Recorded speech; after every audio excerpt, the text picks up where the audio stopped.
अभी कहिए आप बहुत अच्छी पत्नी कहिए।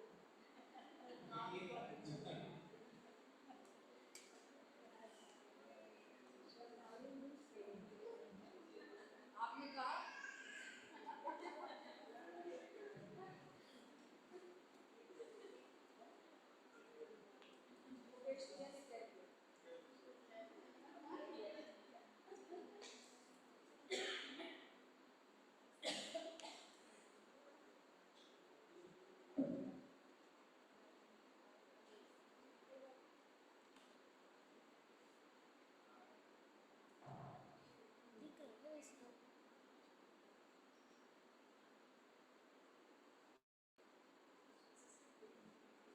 एकदम पास।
Thank you so much.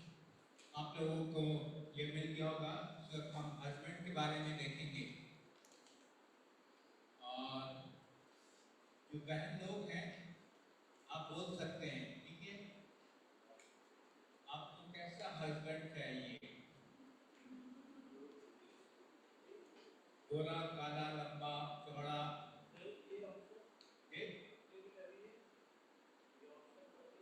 शादी होगी हाँ, पत्नी का भी है। पति जो है वो ज्यादा इम्पोर्टेंट है। पत्नी तो वैसी और कभी रहती है बेचारी, भाई को भक्त रखते हैं।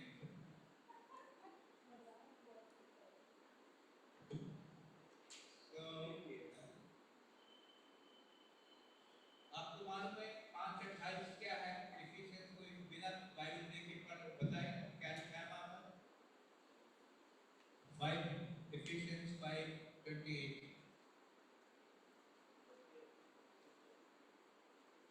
हे पतियों, अपने पत्नी को अपने समान प्रेम रखो, ठीक है। और पीटर 3:7 में क्या लिखा है आपको मालूम है?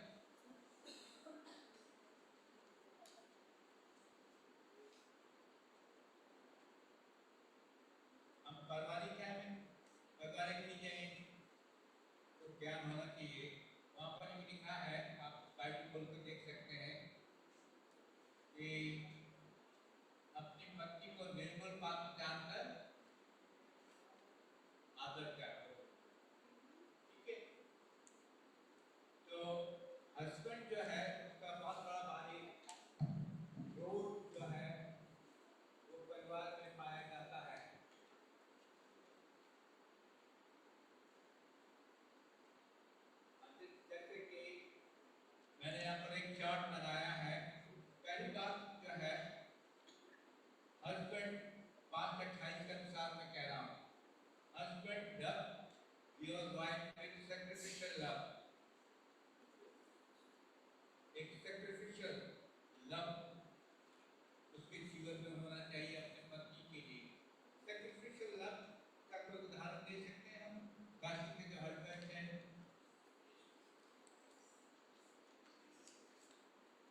बहुत आवश्यक है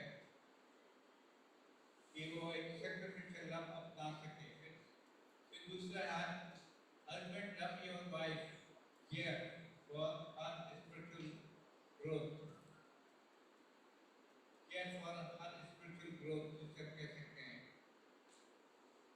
पति और पत्नी मैं यूँ कहूँगा एक ट्रेन के समान है। ट्रेन की जो पटरियाँ होती हैं, ट्रैक होते हैं, उनके समान है जिसके ऊपर ट्रेन दौड़ती है। अगर एक का भी साइड का जो ट्रैक है या पटरी है डिस्कनेक्ट हो गया तो ट्रेन उसके ऊपर नहीं दौड़ पाएगा। अमूमन हम इस चीज को देखते हैं, मसीह क्या बहुत मजबूत है, हम अपनी पत्नी का ख्याल नहीं करते कि वो आर्थिक रूप से आगे बढ़ रही है कि नहीं बढ़ रही है ना। एक पत्नी हमारे पास आई और उसने कहा कि मैंने 3 महीने से बाइबल नहीं पढ़ी है। उसने कहा, हमने पूछा उससे क्या बात हो गई। उसने कहा कि मेरे पास 2 छोटे छोटे बच्चे हैं, सुबह उठ जाते हैं, मैं उनको स्कूल के लिए तैयार करती हूँ, स्कूल जाते हैं, फिर वापस आते हैं, फिर मैं उनका खाना खिलाती हूँ, फिर उनकी देख रेख करती हूँ, फिर मैं उनका होमवर्क करती हूँ और फिर शाम का डिनर तैयार करते हैं। थक जाती हूँ और साथ में जल्दी सो जाती हूँ। हमने उससे पूछा कि आपके हस्बैंड क्या करते हैं कि वो 3-3 घंटे तक बाइबल पढ़ते रहते हैं। तो आप क्या सोचते हैं ऐसे परिवार में क्या बैलेंस लाइफ होगी? पति तो बहुत फाइव स्पिरिचुअल आदमी है और पत्नी बिल्कुल जीरो है। जो पति लोग हैं वो अमूमन इस चीज ये मिस्टेक करते हैं। मैं आपको बताना चाहता हूँ कि अगर आपकी पत्नी आर्थिक रूप से आगे बढ़ रही है, मैच्योर है, तंदुरुस्त है आर्थिक रूप से, तो आपके बच्चे भी इसी प्रकार से होंगे, है ना।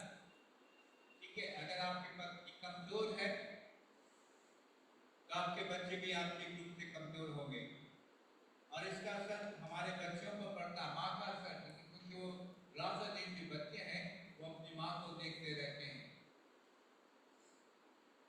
तो मेरा विश्वास है कि हम मसीह घरों के अंदर हमें ज्यादा इस चीज को ध्यान देना है, जो पति लोग हैं, कि मेरी पत्नी आर्थिक रूप से आगे बढ़ रही है कि नहीं बढ़ रही है। जैसा कि हम आपको समझा रहे हैं कि एक ही हमारे पास रास्ता है जहाँ पर कि हम आर्थिक रूप से आगे बढ़ सकते हैं, वो परमेश्वर है, यानी कि परमेश्वर का वचन है। तो मेरा विश्वास है इस बात पर आपको ध्यान देना होगा। मैं एक और परिवार में गया, उनके 3 बेटे थे और हस्बैंड था, यानी 4 पुरुष कुछ कर रहे थे। उन्होंने कहा हम मम्मी को हफ्ते में 1 बार छुट्टी देते हैं।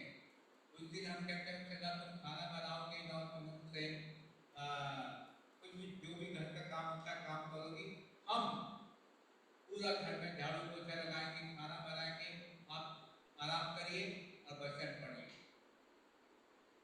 तो आप सोच सकते हैं कि ऐसा घर कैसा बैलेंस एक अच्छा मजबूत घर होगा, क्योंकि परमेश्वर का वचन कहता है जिसने अपना घर चट्टान के ऊपर बनाया, जब आंधी और तूफान आया तो फिर वो डगमगा नहीं सका। जैसे कि पहला पत्र उसका 3 अध्याय और 7वें पद में लिखा है कि एक निर्बल पात्र है, जो स्त्री है वो एक कमजोर है। ठीक है, तो उसकी भावनाओं में इमोशनल जिसे कहते हैं, उसके बातचीत करने में, ठीक है, अगर वो कमजोर हो गई, जैसे मैं आपको बता रहा हूँ कि जब आंधी और तूफान आएगा तो उसका असर आपके घर के ऊपर पड़ेगा। और इस वास्ते अगर आप चाहते हैं कि आपका घर मजबूत बने तो आपको अपनी पत्नी का ख्याल रखना होगा कि आपकी पत्नी जो है वो आत्मिक रूप से आगे बढ़ रही है कि नहीं बढ़ रही है।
गुलामी अवस्था में रह रही है। मुझे खाना चाहिए, मेरे कपड़ों पर प्रेस चाहिए, ठीक है, मेरे बच्चों की देख रेख चाहिए। और इस वास्ते जो पत्नी है, जैसे अभी मैंने आपको उदाहरण दिया, वो एक गुलामी की अवस्था में पाई जाती है। ध्यान से सुनिएगा, अगर आपकी पत्नी एक गुलामी अवस्था में रह रही है, आपके बच्चे भी गुलामी अवस्था में पाए जाएंगे। जो सोसाइटी है, समाज है, वो उसको नहीं फेस कर पाएंगे। और इस वास्ते आपने देखा होगा कि बहुत से बच्चे साइकोलॉजिकली मनोवैज्ञानिक रूप से जैसे कहते हैं ना, शर्मीले होते हैं, वो सामने नहीं आना चाहते हैं। क्यों? क्योंकि उनका असर जो है, उनके ऊपर जो असर हुआ है, उनके माता पिता का असर है। तो सर मैं चाहता हूं कि आप अपनी पत्नी को आदर दीजिए और उसके साथ एक्स्ट्रा वर्क करिए, जिसे हम कह सकते हैं। एक दफे की बात है, जैसे कि बहुत से लोग हैं, जब लड़की विवाह के बाद घर में आती है, बहुत से सिस्टम है, कुछ को खाना बनाना पड़ता है या कोई अच्छी रेसिपी चीज बनानी पड़ती है। कभी कभी लड़की को नहीं आता है, ठीक है, तो सर हस्बैंड की ड्यूटी है कि वो उसकी जान की मदद करे। एक हमें किस्सा याद है, एक बंगाली परिवार था, वो जब लड़की आई वो बंगाली नहीं थी, वो हमारी यूपी की थी। और जब अपने ससुराल में गए तो उससे कहा गया मैं खीर बनाओ, मीठा चावल कहते हैं बंगाली, वो बनाओ। उसको नहीं आता था, पर उसका हस्बैंड चुपके से उसके साथ किचन में गया और उसने मीठा चावल बनाया। तो यह एक एक्स्ट्रा क्रूस उठाना, जिसे हम कह सकते हैं, अपने पत्नी के लिए, ठीक है। माना आपके घर में कोई गेस्ट आ गया हो और जून का महीना है, रोटी बनानी पड़ रही है, ठीक है, तो आपकी रिस्पॉन्सिबिलिटी, हस्बैंड की रिस्पॉन्सिबिलिटी उसे कहे भाई आप घर में कोई करी बना लीजिए, मैं बाजार से रोटी लेके आ जाता हूँ। इस प्रकार से जैसे हम कह सकते हैं, छोटी छोटी बातें हैं, हम अपने घर में अपनी पत्नी को आदर दे सकते हैं। उसके साथ क्रूस उठाना, ये नहीं कि भाई ये तुम्हारी रिस्पॉन्सिबिलिटी है, तुम्हें काम करना होगा, क्योंकि फिर से मैं दोहरा रहा हूं, उसका असर आपके बच्चों के ऊपर पड़ेगा। चौथी बात है एक्सरसाइज अथॉरिटी इन ह्यूमैनिटी। जरूर है, परमेश्वर का वचन कहता है कि पति जो है वो मुखिया है, सिर है, हेड है, पर इसका मतलब नहीं है कि आप डिक्टेटर हैं, इसका मतलब नहीं है कि आप अपने घर के बॉस हैं। परमेश्वर का वचन कहता है कि जो आपकी अथॉरिटी है, हेडशिप है, जो आपके घर के अंदर, उसको एक दीनता से अपना, यहाँ पर लिखा है, submission is not brought by beating but by the love. जो सबमिशन है, जैसे पतियों के भी देखा होगा आपने, एक पत्नियों अपने पति के अधीनता में रहो। तो वो सबमिशन जो है, हम किसी लट्ठे के जोर पर नहीं ला सकते हैं, ठीक है, तुम्हें ऐसा करना है, नहीं, प्यार से जिसे हम कह सकते हैं, उसको हम सबमिट कर सकते हैं। अगर आप प्यार करते हैं इसको, तो जिसे हम कह सकते हैं, वो सबमिशन में आ सकती है। तो मेरा विश्वास है, 4 बातें मैंने लिखी हैं, ये एक प्रैक्टिकल चीजें हैं, जिसको आप रोज अपना सकते हैं अपने घर के अंदर। हम अपनी पत्नी से तभी प्यार करते हैं जब हमारी शारीरिक इच्छा होती है, अपनी शारीरिक इच्छा को पूरा करने के लिए, और उसके बाद शायद हम भी भूल जाते हैं अपनी पत्नी को। पर परमेश्वर का वचन कहता है, एक पतियों अपने पत्नी को अपने समान प्रेम करो। और ये बहुत ज्यादा इंपॉर्टेंट है, जैसे प्रभु यीशु मसीह ने कलीसिया से प्रेम करा, वैसे ही तुम भी अपने पत्नी से प्रेम किया करो। तो आज मैं सवाल को आपके सामने छोड़ रहा हूँ जो हस्बैंड है, क्या आप अपनी पत्नी से प्रेम करते हैं? आपको क्वेश्चन करना होगा कि मैं क्यों प्रेम करता हूँ? मैं शारीरिक अभिलाषा पूरा करने के लिए प्रेम करता हूँ, या मैं इस वास्ते प्रेम करता हूँ कि मेरे बच्चों के लिए प्रेम करें, या आप इस वास्ते प्रेम करते हैं कि वो एक अच्छा खाना बना के दे, या आप इस वास्ते प्रेम करते हैं कि वो आपके घर को अच्छा डिसेंट बना के रखे? ये सब संसार की बातें हैं।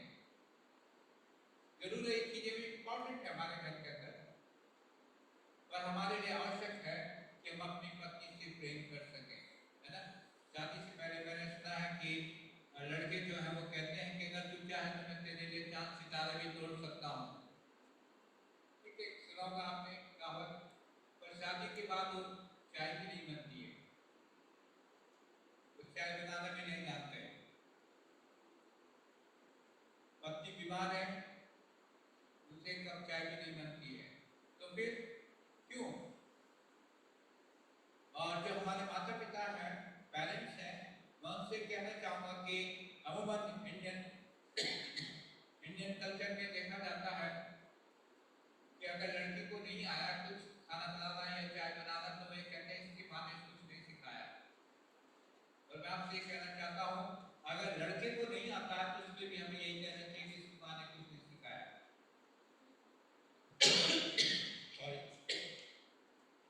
माता पिता की, पेरेंट्स की रिस्पॉन्सिबिलिटी है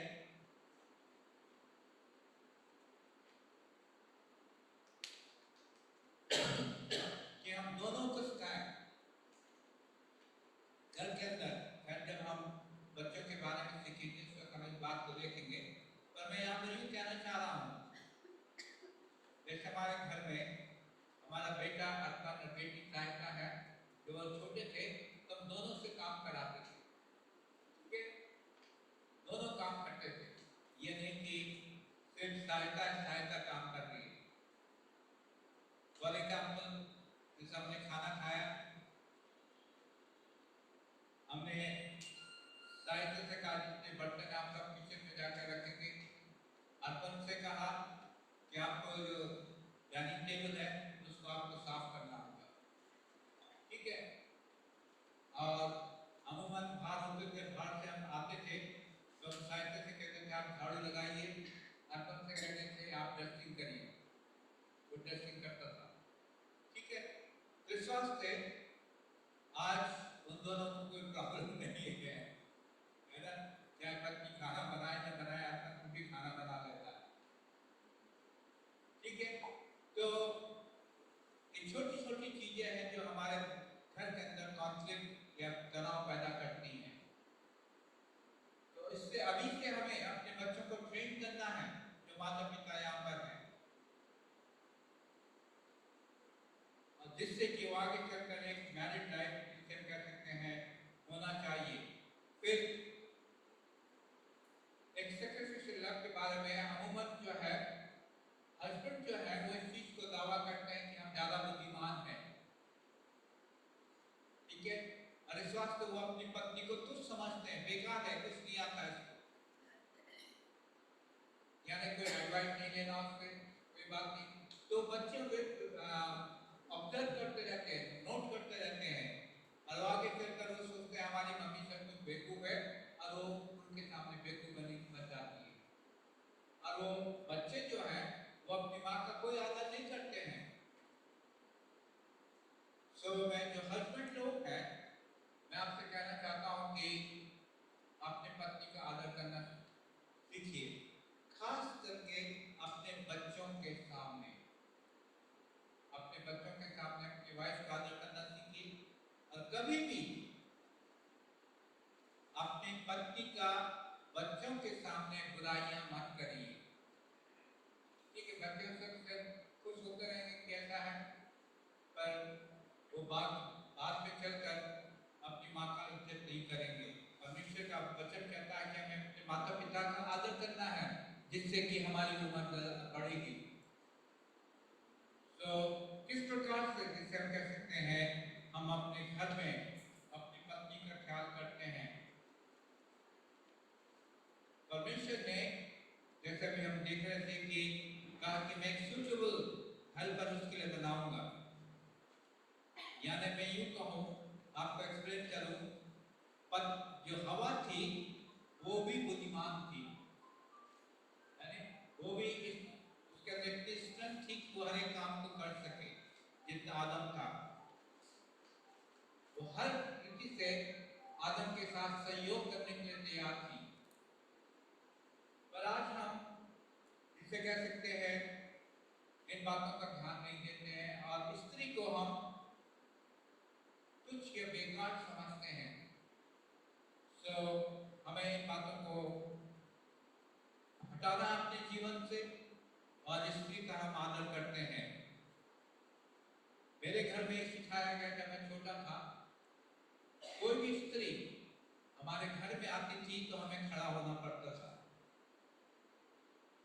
आज वेस्टर्न कल्चर में इस चीज को बहुत ज्यादा इंपॉर्टेंस दिया जाता है कि अगर कोई लेडी आ रही है और मैं बैठा हूँ, खैर अभी मुझे बैठने मजबूरी बैठना पड़ता है, लेकिन तो लेडी आ रही है तो मुझे रिस्पेक्ट की वजह से, क्योंकि उसको रिस्पेक्ट देना है लेडी को, मुझे खड़ा होना पड़ेगा। मेरे फादर बहुत ज्यादा स्ट्रिक्ट थे, अगर मैं इस प्रकार कर तो मुझे कभी झापड़ पड़ जाता था कि तुमने उसकी इज्जत नहीं करी। आज वही बात है कि कोई लेडी आ गई है तो मैं खड़े होने की कोशिश करता हूं। तो इस प्रकार से जब हम एक आदर देते हैं अपने घर में एक स्त्री को, तो हमारा घर आदर योग्य माना जाता है परमेश्वर के सामने। तो इस प्रकार से हम कह सकते हैं हमें आदर देना है परमेश्वर का। फिर से मैं रिपीट कर रहा हूं, जो हस्बैंड है उनको किसी भी प्रकार से कोई भी नेगेटिव बात नहीं है, बुराई अपनी पत्नी की नहीं करनी है अपने बच्चों के सामने या किसी के सामने भी, किसी के सामने भी, ठीक है? क्योंकि परमेश्वर का वचन कहता है कि जिसने दूसरी बीमारी को तब प्राप्त कर लिया है। और जो स्त्री है, आप खुद सोचिए, वो आपका परिवार का जननी है, उसी के द्वारा आपका वंश आगे बढ़ रहा है। परमेश्वर ने उसको इस ओर ब्लेस करा है। जैसे पौलुस कहता है, जरूर स्त्री के द्वारा पाप आया, पर बच्चे जन्मे के द्वारा वो आशीष में पाएगी, आशीष में ही, क्योंकि बच्चे जन्मे के द्वारा। और इस वास्ते हमें स्त्री का आदर करना है। अगर जिस घर में, और मैं छोटा सा कह रहा हूँ, जिस घर में स्त्री का आदर नहीं है, वो घर किसी भी आदर योग्य नहीं माना जाएगा। चाहे आप कुछ कर लें, कहीं ना कहीं आप देखेंगे कि आपके घर में निरादर हो रहा है। अगर आप अपनी माँ का या अपनी पत्नी का या अपनी बेटियों का आदर नहीं कर रहे हैं। कभी कभी हम, जैसे कि सैक्रिफिशियल लव के बारे में आपसे बातचीत कर रहा हूं मैं, आप खुद सोचिए, जो बेटी 23, 24 या 25 साल अपने घर में रही, आपके माता पिता के घर में आई, और आपके घर में आई अपने माता पिता को छोड़कर, आप ये चाहते हैं कि विदिन ए सेकंड, आधा 1 मिनट के अंदर वो चेंज हो जाए और अपने माता पिता को भूल जाए। ये इम्पॉसिबल है। एक साइकोलॉजिकली, माने वैज्ञानिक रूप से परमेश्वर ने मनुष्य को बनाया है, स्त्री पुरुष को बनाया है, और ये बात हमें समझनी है। जब हम मिनिस्ट्री में जाते हैं तो मेरा बेटा जो था, मेरा सूट पे सुखाता था, जो भी करने होता था जाके, गाड़ी है, रिक्शा है, उसमें जाके रख के था, ठीक है, अकेला रहता था। पर बेटी जब तक मैं रहता तब तक मुझे हाथ हिलाती रहती है, अभी भी उसकी आदत है। एक बच्चा उसके पास, पर अभी भी उसकी आदत है कि मुझसे जैसे क्लोज होती, जो बेटियां होती हैं वो अपने माता पिता से बहुत ज्यादा क्लोज होती हैं। बेटा होता है पर वो एक्सप्रेस नहीं कर पाता, क्योंकि वो मैंने वैज्ञानिक साइकोलॉजिकली उसका परमेश्वर ने उसको बनाया है। पर बेटी जो है वो बहुत ज्यादा अटैचमेंट होता है अपने माता पिता से या अपने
और जब नहीं मिल पाता है तो डेफिनेटली वो रिएक्ट करती है, लड़ाई झगड़ा होती है, फिर डिवोर्स की नौबत आती है। क्यों नहीं आप ऐसा वातावरण क्रिएट करते हैं अपने घर के अंदर कि जिस प्रकार से उसको माता पिता का प्रेम देता होगा वैसे आप भी उसको माता पिता के साथ प्रेम दें। आप दे सकते हैं, पवित्र आत्मा हमारे बीच में है, हमें चेंज कर सकता है।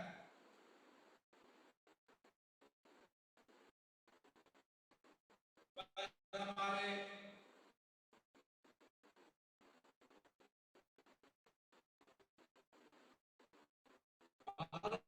देश सास और बहू बहुत ज्यादा प्रॉब्लम है,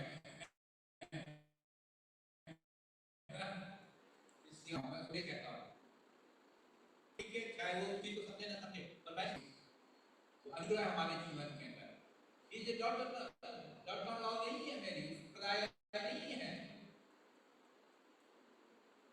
सो मेरा विश्वास है कि प्रभु इसमें हमारे सहायता मदद करेगा और हम इस डिवोर्स को रोक सकेंगे। बहुत आसान है डिवोर्स लेना, है ना। वो बहन अनीता यहाँ पर बैठी है,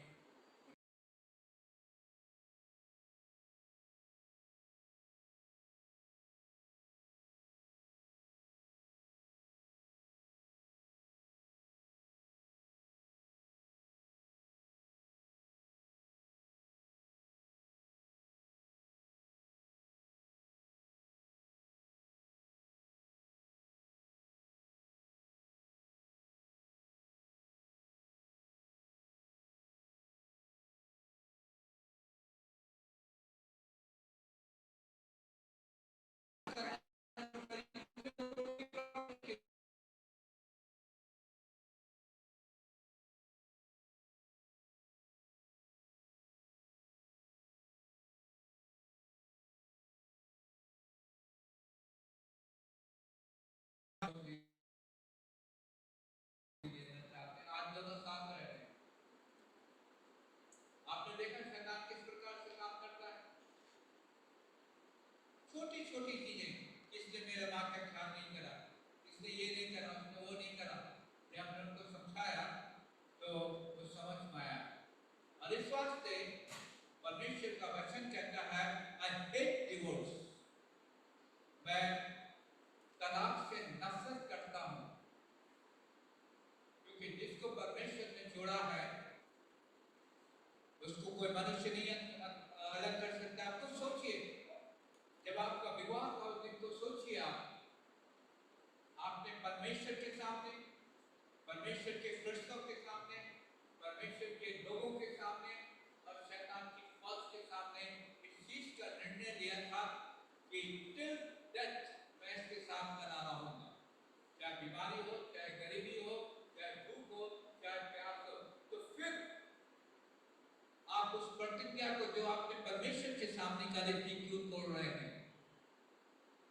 सवाल उठ रहा है, यानी कि आप विश्वास योग्य नहीं है परमेश्वर के प्रति। और जब आप परमेश्वर के प्रति विश्वास योग्य नहीं है तो परमेश्वर आपके प्रति कैसे विश्वास योग्य होगा? और इसी वास्ते परमेश्वर पहले सामुएल के 15 अध्याय में कहता है सामुएल से कि मैंने शाऊल राजा को बनाकर गलती करी है। I condemn him, I reject him, मैं उसको तुच्छ जानता हूं। मेरे प्यारे मित्रों, ये छोटी छोटी चीजें हैं जो छोटी लोमड़ियां जो हमारे घर को बर्बाद करना चाहती हैं। आप उनको मत अलाउ करिए कि वो आपकी दान की बारी को लौट डाले। तो मेरा विश्वास है कि प्रभु इस चीज में हमारी अगुवाई करेगा। जैसे मैंने चार्ट बनाया है गोले में और सबसे पहली बात लिखा है फैमिली लीडर। पुरुष जो है वो अपने परिवार का मुखिया है, अगुवा है। और जैसे आपने सुना होगा कि जैसे राजा वैसी प्रजा। अगर लीडर कमजोर है तो घर में बच्चे या पत्नी भी कमजोर होगी। अगर पति जो है बॉस है, डिक्टेटर है, आप इस चीज को नोट करिए, ये प्रैक्टिकल है, ये हमने एक्सपीरियंस कर रखा है। अगर हस्बैंड बॉस है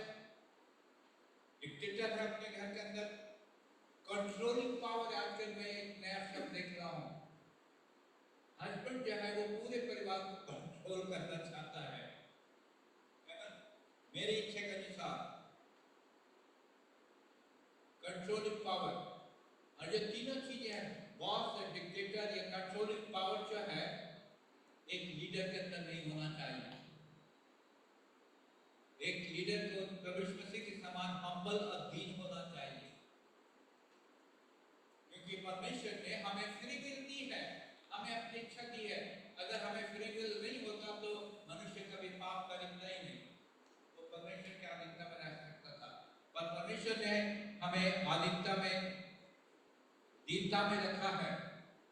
और इस वास्ते अगर आप डिक्टेटर हैं, लीडर नहीं है, डिक्टेटर है, तो आपके बच्चे मनोवैज्ञानिक मानसिक रूप से आगे उन्नति नहीं कर पाएंगे। हमेशा हमेशा वो जिसे हम कह सकते हैं पीछे रहेंगे। मेरे घर के अंदर मेरा एक फैमिली मेंबर है, वो कर्नल रैंक पर है आर्मी का, अब बहुत स्मार्ट है, पर अभी तक उसके अंदर एक मन जैसे कहते हैं ना हीन भावना जैसा है, क्योंकि उसके फादर बहुत ज्यादा डिक्टेटर कंट्रोलिंग स्पिरिट थी उनके अंदर। हमेशा उनको कुछ को कंट्रोल किया करते थे कि नहीं ये सब्जेक्ट लेना, ये नहीं ये करना, नहीं वो करना है। और इस वास्ते वो बच्चा, अब बच्चा तो नहीं, अब तक बड़ा हो गया, वो मानसिक रूप से जिस कहते हैं मन ना डम जैसा हो गया, खुलासा नहीं हुआ उसका। आज विदेशों में छोटे छोटे बच्चे नए नए आविष्कार करते हैं, आप उनसे पूछिए, एक जो आविष्कार करते हैं छोटे छोटे हमारे देश में बहुत से बच्चे हैं, उनसे जाके पूछिए आप, तो उनको कहेंगे हमें फ्रीडम थी, कभी हमें किसी ने कंट्रोल नहीं करा, किसी ने। सो आप क्या कंट्रोल करना है अपने बच्चों को? आप छोड़िए उनको, उनके जो सेकंड का जरूर आपको वॉच करना है कि वो पाप कर रहे हैं कि नहीं कर रहे हैं। कंट्रोलिंग स्पिरिट बहुत बुरी है जो आज हमारे बच्चों को विनाश कर रही है। कंट्रोलिंग स्पिरिट, जो मैं चाहूंगा मैं वो करूंगा, ये परमेश्वर की ओर से नहीं है। क्या आपने देखा परमेश्वर ने पाप करा, उसने 3 बार प्रभु यीशु मसीह का इनकार करा। प्रभु जब जीवित वाले उनसे मिला तो प्रभु ने कहा चलो हमारे ग्रुप से हट जाओ। उसने प्रभु ने क्या कहा उससे, पतरस क्या तू मेरे भेड़ों को चलाएगा? उसने कोई भी कंट्रोल उसके ऊपर नहीं करा, उससे पूछा, उसने कहा यस गॉड। सो मैं माता पिता से कहना चाहता हूं कि आप कंट्रोलिंग स्पिरिट, जब कंट्रोलिंग स्पिरिट होती है तो बच्चे के अंदर एक हीन भावना आती है। जब बच्चे के अंदर हीन भावना आती है, जैसे मैंने आपसे कहा कि वो मानसिक रूप से आगे नहीं बढ़ पाता है, और इस वास्ते उसके पास एक टेंशन होता है, अगर मैंने ये काम ठीक नहीं करा जो मेरे पिता ने या मेरे घर वालों ने मुझे दिया है तो क्या होगा, और उसी डर में बहुत गलत काम करता है। देखा होगा आपने ना, एक गाड़ी ने एक्सीडेंट करा तो 2-3 एक्सीडेंट और कर देता है, क्योंकि परेशान है, उसका अपने माइंड के ऊपर उसका कोई कंट्रोल नहीं है। सो यू आर लीडर, आप देखिए आपको कंट्रोलर नहीं है, आप कोई बॉस नहीं है, आप कोई डायरेक्टर नहीं है। मैं एक दफे था, मुझे बहुत अच्छी, मैं मलेशिया में था, मैं एक मीटिंग हो रही थी, उसमें गया था मैं, और कुछ लोगों ने इस चीज को, हमारे साथ के कुछ लोगों ने इस चीज को डिसाइड करा कि वो सिंगापुर जाएंगे बाय ट्रेन, बहुत अच्छा सीनरी है, ठीक है, पर मीटिंग भी थी, हॉल में भी था, तो मैं कंफ्यूजन था कि मैं उस ट्रेन से जाऊं या यहीं मीटिंग अटेंड करूं, मैं नहीं डिसाइड कर पा रहा था। मैं अपने जो मेरा लीडर था, मैं उसके पास गया कि मैंने उससे पूछा, I have a problem, would you like to solve this problem with me? उसने कहा बताओ। मैंने बताया कि मेरे सामने इस प्रकार की इच्छा हो रही थी, मैं सिंगापुर जाऊं, कुछ लोगों के साथ जा रहे हैं बाय ट्रेन, या मैं यहाँ की मीटिंग अटेंड करूं। उन्होंने, जबकि वो लीडर था, उसको वो कह सकता था no no no you have to attend the meeting, है ना, आपको अटेंड करनी है मीटिंग। उसने मुझसे कहा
डिक्टेटरशिप कौन दिखाता है? शैतान दिखाता है। ठीक है, बॉस कौन है? शैतान बॉस बना रहता है। हम प्रभु हमारा बॉस नहीं है, वो हमारा फ्रेंड है। सिवा के इब्रानी में उसको मित्र कहा गया है। सो मेरा टाइम हो रहा है, मैं जल्दी आगे बढ़ूंगा। तो आप फैमिली लीडर हैं, सेवक हैं, और मैं विश्वास करता हूँ कि आपके 45-46 यशाया नबी के चैप्टर में हमको पढ़ेंगे जहाँ पर कि सर्वंटहुड सेवक के बारे में प्रभु यीशु मसीह के लिए कहा गया है। फिर भी बहुत अच्छा एक्सप्लेन करता है। He became a servant, and उसने वो सेवक बन गया, till death, मृत्यु तक वो सेवक बना रहा। एक दूसरी चीज है आइडल लवर, जो पति है उसको फैमिली के अंदर, ध्यान से सुनिएगा, उसको फैमिली के अंदर मसीह यीशु के समान दिखाया गया है। इंपॉर्टेंस है ना, इसी वास्ते पति के लिए कहा गया है he is head of the house. वो अपने घर का मुखिया है और अपनी पत्नी का सिर है। दैट मीन वो एक लवर है, आइडल लवर है, जो कि प्रेम करने वाला है। क्या पत्नी से आप प्रेम करते हैं?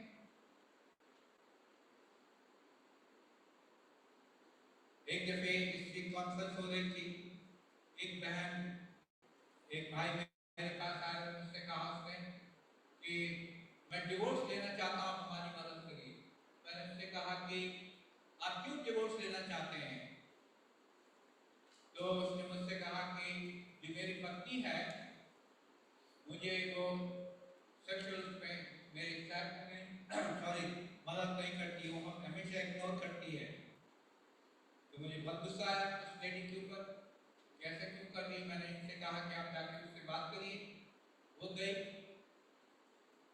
और उसने कहा कि जब मैं प्रेग्नेंट थी और डिलीवरी जो डेट थी वो आने बिल्कुल नजदीक थी, फिर भी मेरा हस्बैंड मेरे साथ सेक्स करना चाहता था, मैं पेन में थी, मैंने मना करा उस वक्त के लिए मुझसे गुस्सा है।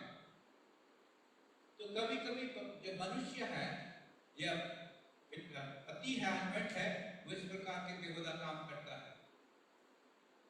ये आइडल लवर नहीं है, यानी कि आप एक स्वार्थ जिसे कह सकते हैं काम कर रहे हैं।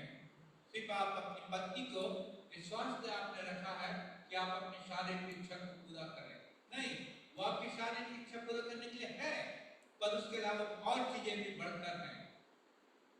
और इसी वास्ते आज जो सिस्टम है कि जैसे भाभी जी घर में वो दूसरे की पत्नियों के ऊपर लाइन मारते हैं, क्यों? क्योंकि अंदर एक ही डिजायर है कि मेरी इस औरत के साथ शारीरिक इच्छा पूरी हो जाए कि मैं किसी दूसरी औरत को पकड़ लूं, मैं फिर किसी तीसरी औरत को पकड़ लूं। इस प्रकार से वो पाप व्यभिचार पर व्यभिचार करते चले जाते हैं। क्या मसीह होने के नाते शायद हमें तो ऐसा नहीं करना चाहिए कि जैसे मैंने थोड़ी देर पहले बताया कि प्रभु जो है वो व्यभिचार से बहुत ज्यादा नफरत करता है, आइडल लवर। आप सोचिए कि मैं किस प्रकार से अपने पत्नी से बिना स्वार्थ के प्रेम कर सकता हूँ। ठीक है, हम जल्दी चलेंगे, ये सब्जेक्ट काफी बड़ा है। Father and teacher, is a father and teacher, पिता है। मैं विश्वास करता हूँ पिता का क्या रोल होता है। आप डिक्शनरी में जाइए, अब फादर के जो है ढूंढिए कि फादर का क्या रोल है। टीचर वो शिक्षक है। आप उसको आप झूठ बोलेंगे तो बच्चे झूठ बोलेंगे।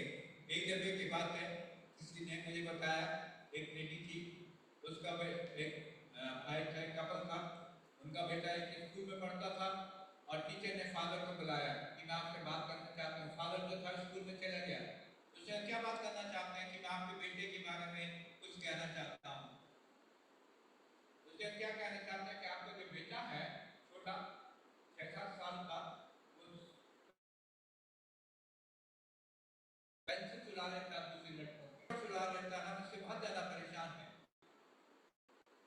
जो भाई था उसने कहा मेरा बेटा बहुत ज्यादा मूर्ख है, ये सारी चीजें तो मैं ऑफिस से लेकर आता। आप समझ रहे हैं? क्योंकि वो ऑफिस में चोरी करते थे और उसका बेटा क्या सीखा उसने? चोरी करना। वी आर क्रिश्चियन, है ना? जो हम बोएंगे वो काटेंगे। इस बात से बहुत से लोग आज अपने माता पिता के अपने बच्चों के परेशान हैं। जो आप बोएंगे वो काटेंगे। गलती क्या जो आप बोलते हैं वो काटते हैं। अगर आप चोरी करते हैं तो वो चोरी करेगा, अगर आप झूठ बोलते हैं तो वो झूठ बोलेगा। अब बच्चे इस चीज को, बच्चे जो हैं, मैं आपको बताना चाहता हूँ हिपोक्रेसी का पाखंड नहीं चाहते हैं। वो किसी प्रकार से पाखंड नहीं देखना चाहते हैं। सो हाँ की हाँ और ना की ना आपके सामने होना चाहिए। यू आर टीचर, आप क्या शिक्षा आपको दे रहे हैं?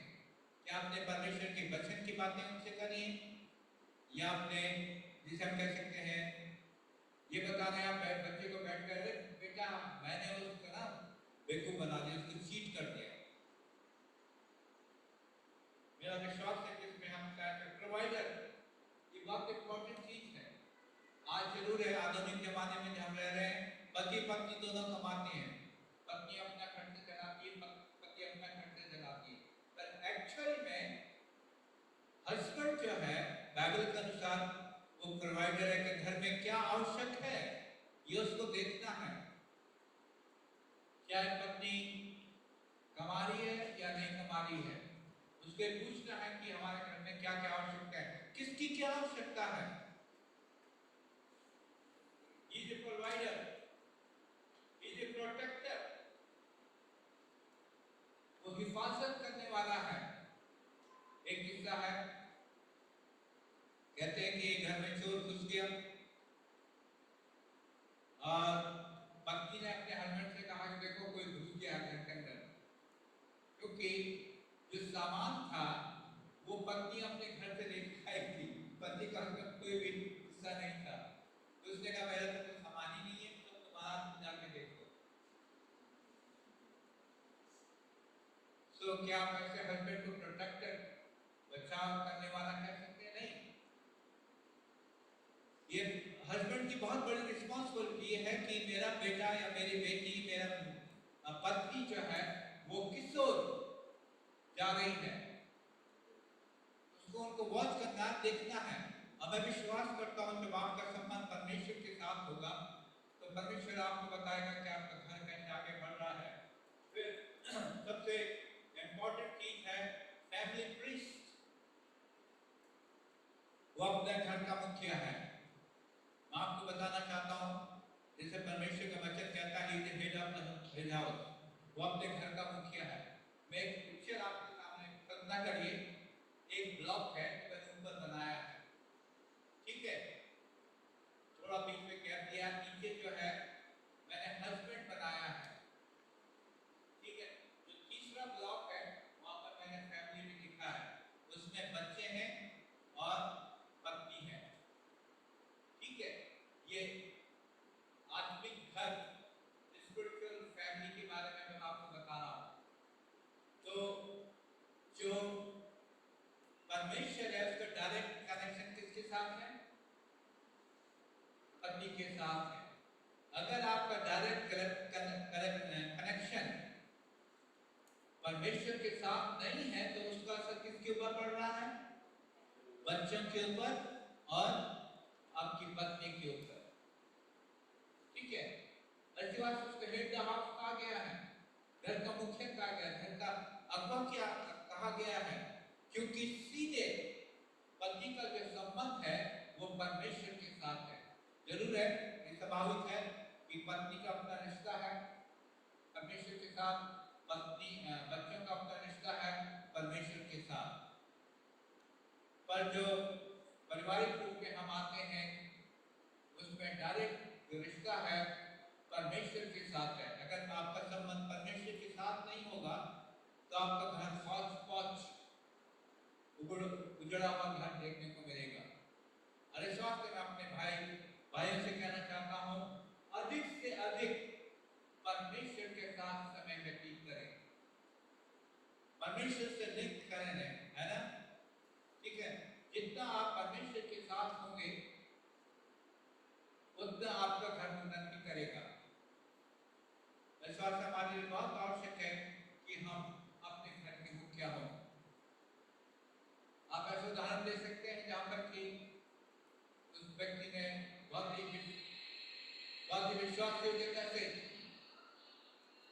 बहुत से विश्वास योग्यता से अपने घर की रखवाली करता था। किसको बता सकते हैं आप? बाइबल में तो उदाहरण है। रोज परमेश्वर के पास जाता था, अपने फैमिली के बिहाफ में खड़ा होता था। अय्यूब के बारे में, है ना? रोज मूंगफली अपने दिने चढ़ाता था। कैसे तो नहीं है कभी मेरे बच्चों ने कोई गुनाह या पाप करा है। मैं जब अपने भाइयों से पूछना चाहता हूँ, कितने बार आप परमेश्वर के पास गए अपने फैमिली के बिहाफ में और आपने क्षमा मांगी? अगर आपके बच्चों ने कोई गलत काम करा, आपकी पत्नी ने कोई गलत काम करा, आपके परिवार के अंदर कोई गलत काम हुआ है, कितने बार आप परमेश्वर के पास गए, घुटनों के बल झुके और कहा, मैं इसके लिए दोषी हूँ, प्रभु मैं आपसे क्षमा चाहता हूँ। पर हम ऐसा तो नहीं कहते, हम अपनी पत्नी के ऊपर दोष लगाने लगते हैं, अपने बच्चों के ऊपर दोष लगाने लगते हैं, फिर सारा डिस्टर्बेंस जिसे हम कह सकते हैं हो जाता है। टाइम हो गया है। मैंने एक और शीट आपको दी है जहाँ पर लिखा है पर्सनल एवोल्यूशन फॉर हस्बैंड। आप इसको जरूर से पढ़िए। जब आप, सॉरी वाइफ का भी है पर वो कहीं मिस हो गया हमसे, हम उसको पता नहीं कहाँ चला गया, वो ढूंढ के मिलेगा तो हम आपको दे देंगे।